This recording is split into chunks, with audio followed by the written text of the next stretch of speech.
আসমানে যাইও না রে বন্ধু, ধরতে পারবো না।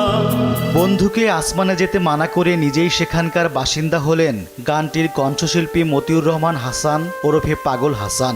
সিলেট সুনামগঞ্জ মহাসড়কের সুরমা ব্রিজের কাছে বাসের সঙ্গে সিএনজি চালিত অটোরিকশার মুখোমুখি সংঘর্ষে অনন্ত লোকের পথে পাড়ি জমান তিনি। 18 এপ্রিল সকাল 7টার দিকে এই দুর্ঘটনা ঘটে।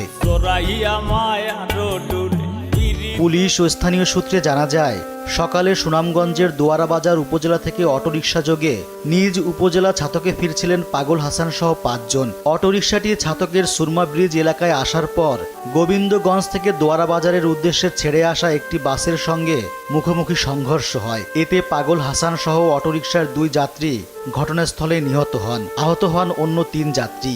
স্থানীয়রা তাদের উদ্ধার করে ছাতক উপজেলা স্বাস্থ্য কমপ্লেক্সে নিয়ে যায়। সেখানে প্রাথমিক চিকিৎসা দেওয়ার পর তাদের সিলেট ওসমানী মেডিকেল কলেজ হাসপাতালে নিয়ে যাওয়া হয়।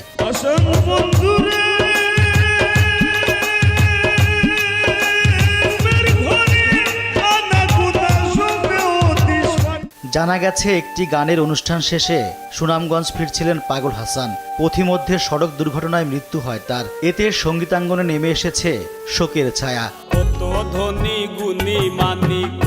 সুরকার, গীতিকার ও কণ্ঠশিল্পী হিসেবে সঙ্গীতাঙ্গনে পরিচিত ছিলেন পাগল হাসান। শ্রোতাদের মধ্যেও ছিল জনপ্রিয়তা। তার লেখা গান আসিফ আকবর সহ দেশের অনেক জনপ্রিয় কণ্ঠশিল্পী গেয়েছেন। পাগল হাসানের একাধিক জনপ্রিয় গান রয়েছে। এর মধ্যে আসমানে যাইও না রে বন্ধু, জীবন খাতা, আমি জৈলামরি উল্লেখযোগ্য। রিজওয়ান সিদ্দিকী, দেশ টিভি।